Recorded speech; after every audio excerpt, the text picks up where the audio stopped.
Our second presenter today is Sandy Levinson, who's from the University of Texas Law School, where he holds the W. St. John Garwood and W. St. John Garwood Jr. Centennial Chair in Law.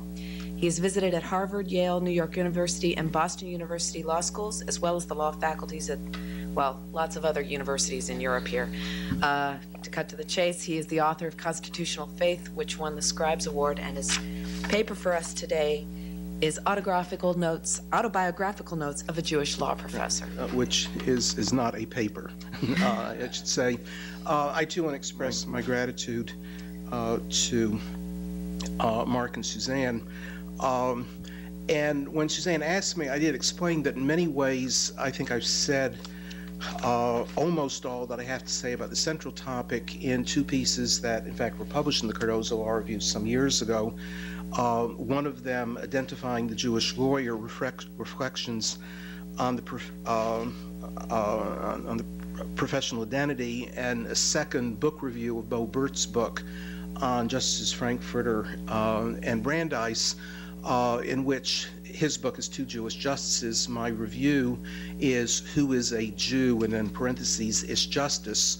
What ties both of those pieces together and what ties my remarks together today, including the autobiographical musings, is the continued perplexity about notions of Jewish identity and the inevitably ideological issues that are raised by that. It occurred to me that if I did want to write a paper and update some earlier work, perhaps I could have written about the two Jewish justices now on the Supreme Court, that is Steve Breyer and Ruth Bader Ginsburg, but quite frankly, I can't imagine that there would be much that would be interesting to say.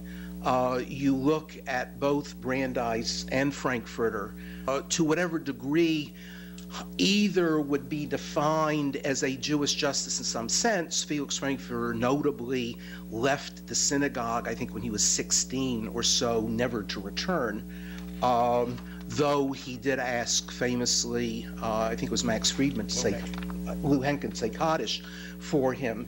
But still, there'd be no difficulty in viewing Frankfurter as a richly Jewish justice in a number of ways. Certainly for better and for worse. Among his most famous single utterances is the first paragraph of Barnett, when he evokes his Jewishness in order then to take on not a universalistic notion, but a notion of American identity trumping any sort of parochial identity. Brandeis's affiliation with Zionism is well known.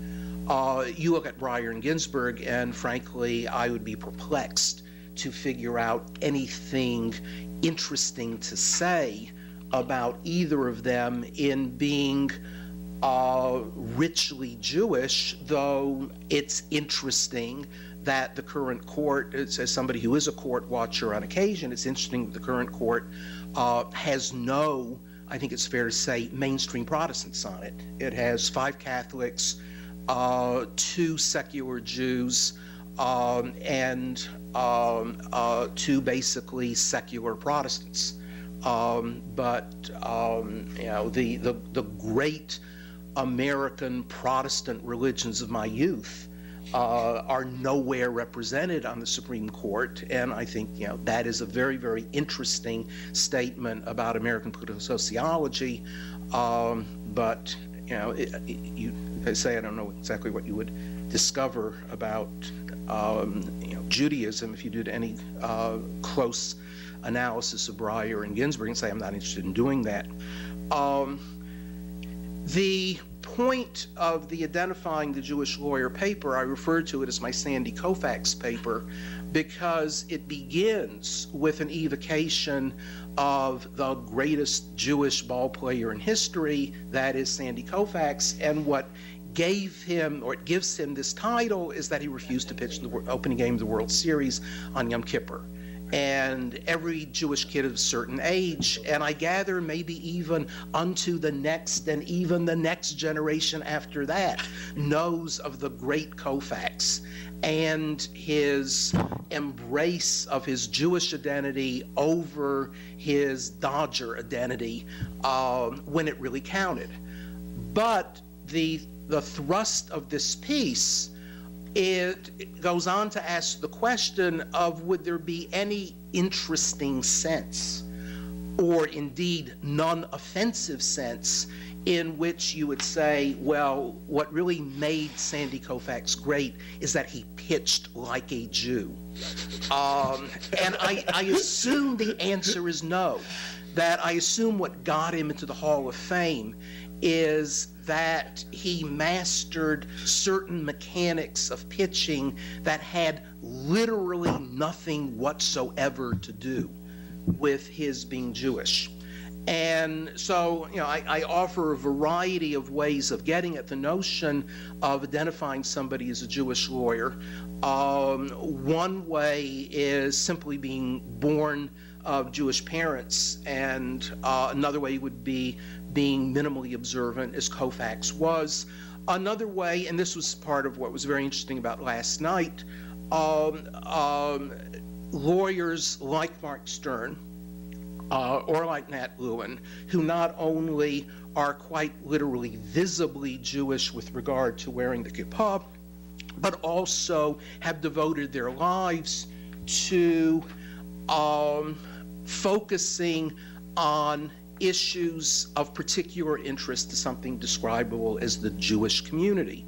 And then there would be Jewish lawyers who would master Jewish law, Dayanim, and the like, who would not be found in American law at all, particularly because it has nothing to do with their identity as deeply Jewish lawyers. So I presented this kind of framework. I still think it's useful, frankly, but I've already written it down, and I don't have anything much to elaborate on it. So borrowing the dictum from fiction that, one is best advised to write about what one knows, and what does one know better than oneself? I told Suzanne that I would be interested in offering certain sorts of autobiographical reflections. I suppose, being of a certain age, having spent now 35 years or so in the area of American constitutional law, having written various things, including editing a case book and other stuff, in what sense would what I have done reflect the fact that I'm certainly Jewish, but it may have only a biographical relationship, but no deep relationship to the fact that, yes, I am Jewish. I cancel classes on Yom Kippur and Rosh Hashanah, first day of Rosh Hashanah, since I confess, myself observe the second day, though several years ago when I visited the Harvard Law School, I did cancel the second day because I assumed, frankly, that many more of the students at Harvard would be second day observers than is true at the University of Texas Law School. And I do think that one of the reasons to cancel classes, even if one isn't observant oneself, is to make it easier for people who are religiously observant to be observant. But of course, that principle doesn't, I think it would be illegitimate to say, I want to make it easier for Jews to be observant, but I really don't care about Muslim holidays or other holidays. Christians usually don't have to worry about this problem because, of course, we have a Christian calendar.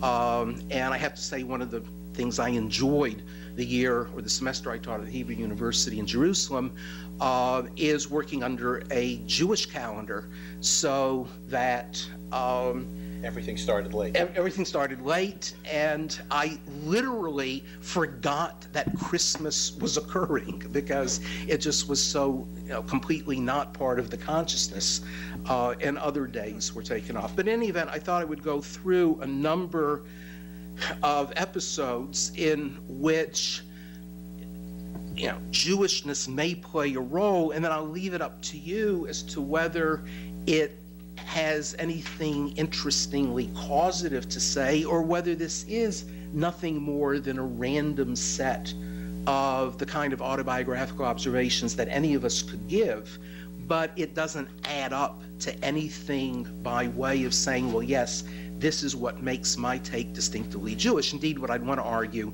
is that the whole notion of distinctively Jewish take is probably a grievous mistake that I think we are much too variegated a community for that term to really to have much purchase.